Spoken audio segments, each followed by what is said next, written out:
hugging, flirting, and touching. According to court documents, that's how several girls described the coaching techniques of Saul Lopez on the soccer field. But it's his alleged activities off the field that sparked the interest of police investigators. Detectives took interest in Lopez after they received a call from this convenience store. It's here where a store clerk told Eyewitness News she saw Lopez pull up in a high school district van to buy condoms. She didn't want to go on camera, but told us she didn't notice anything out of the ordinary except a young girl sitting in the van. She told us she got a sick feeling and called 911. Court documents reveal the girl told investigators she and Lopez had kissed several times at school, but on February 23rd, they made plans to leave campus and go to Lopez's Northeast Bakersfield home. That's where the girl claims the two had sex. Lopez told detectives he had no intentions of having sex with the girl. In addition, he claims the alleged victim came after him. However, documents spell out a pattern and reveal another victim. Police reports indicate that it was here in this parking lot where Saul Lopez allegedly took a student to fondle and kiss her before returning her back to class. Lopez admitted to authorities that he took the student out of class. We tried reaching out to Lopez, but no one answered the door. Mr. Lopez? Meanwhile, Lopez's wife denies knowing of the affairs. She told police Lopez had told her he resigned his job at Miramonte High School after exchanging inappropriate text messages with a student. Well, future students don't need to worry just yet. That's because the Kern Community College District Board has agreed to wait until they learn more before cutting federal loans to students enrolling for class in the fall of 2013. The shakeup came when BC officials sent a letter to students warning them the college would no longer offer federal loans pending a vote by the Board of Trustees. The reason? Too many students were defaulting on their federal loans. If that trend were to continue, BC could face serious fines and federal sanctions by the government. If that happened, the school could lose all of its federal aid, including free aid available to students like the Pell Grant. Currently, federal aid is used by about 1,200 BC students, with 28% defaulting on their payments. However, advocates for the aid say if students don't have access to federal money, they'll be forced to take on much riskier forms of debt to pay for school, something they say may force students to drop out. If you think it's hot outside, try living here.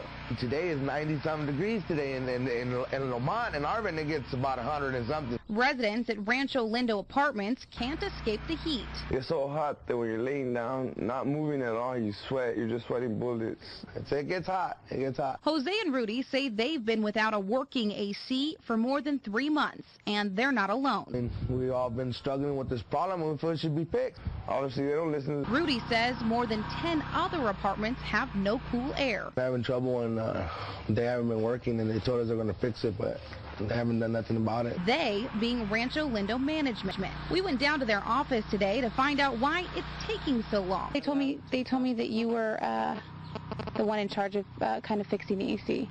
I don't know anything about ACs. You don't know anything about ACs? You have to call the corporate office for anything, any questions you might have.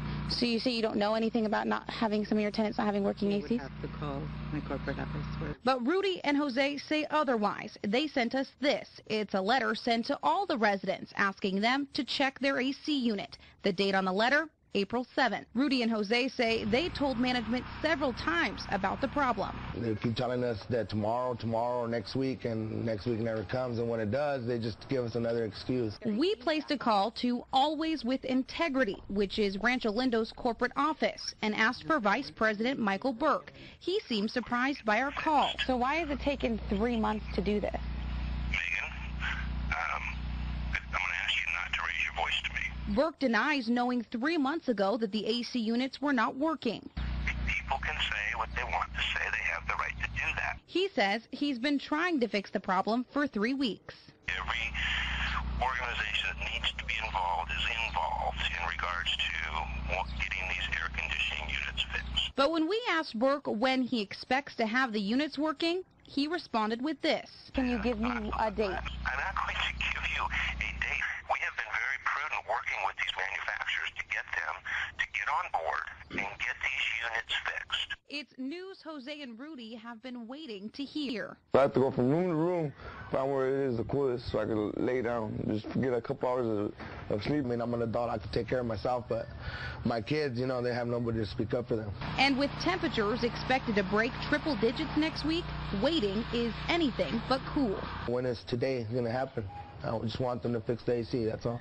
Not long ago, this home was one of many that made up the neighborhood of 4400 Fishering Drive. The yard was kept. Tall trees and a freshly cut green lawn. It was very nice. They had a gardener, they take care of it. Now, the view behind that white picket fence looks more like this. I just want to go over there and clean it myself. Overgrown weeds, dead trees, and lots of garbage. Couches, looks like mattresses and whatever.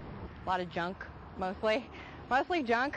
Just nasty and could be a fire hazard because that pine tree is dead. And a site that has neighbors fed up. You know, it's a pretty nice neighborhood, and with this, making it like that, it just makes me mad and frustrated. But who's responsible for cleaning up this mess? Neighbors called into our Eyewitness News tip line for answers. The property is foreclosed. It's managed by BCA Field Service, a corporation with Bank of America. So we turned our questions over to the county code enforcement. They weren't available for our interview, but say neighbors filed a complaint this week. Since then, they've sent a warning letter to Bank of America telling them they need to clean up the mess. But it's a response that doesn't offer much relief for worrying neighbors. Smoking a cigarette and go, throw it, and it could go on fire. And I hope they, clean up the yard and fix it, because even the garage is, smushed in. Well, nothing beats enjoying the open road with man's best friend. But what you may not know is your four-legged companion could pose a major threat to you and your family. Okay, Jake, Asia. For Nancy and her dogs, it's the perfect day for a drive. Once I get them in the car, I take the seat belt and I put it through the handles, and then I clip it in. Did she say seatbelt? It may sound ridiculous, but Nancy is part of 20% of Americans who properly restrain her dogs while driving. When I'm driving, I don't like anyone on my lap. It's too distracting. AAA reports 80% of pet owners admit to letting their dogs sit on their lap while driving. She rides in my lap. Sometimes she runs back and forth from the passenger seat to the driver's seat and stuff, but generally she stays in my lap. It's a dangerous and bad habit, says Cherie Smith. An unrestrained 10-pound dog in a crash at 50 miles per hour will exert roughly 500 pounds of pressure. Currently, the law allows a dog to be unharnessed in the car. However, California Highway Patrol says if a dog causes a distraction, the driver can be cited for the offense. It's much safer for the dog. If you have to come to a quick stop, the dog will be safe. They won't be bounced around, just like a person. Only a few states have passed legislation requiring animals be restrained in moving vehicles, but AAA recommends California pet parents play it safe. You don't think about your dog as the same size and weight, momentum as a person, but that's not true. Proper restraints aren't hard to find. Many are available at pet supply stores, websites, and department stores. These are harnesses that go on the dog, and then this end clips into the seatbelt. For Nancy, it's one gamble she won't bet on. This way, they can move around, but I know where they are at all times.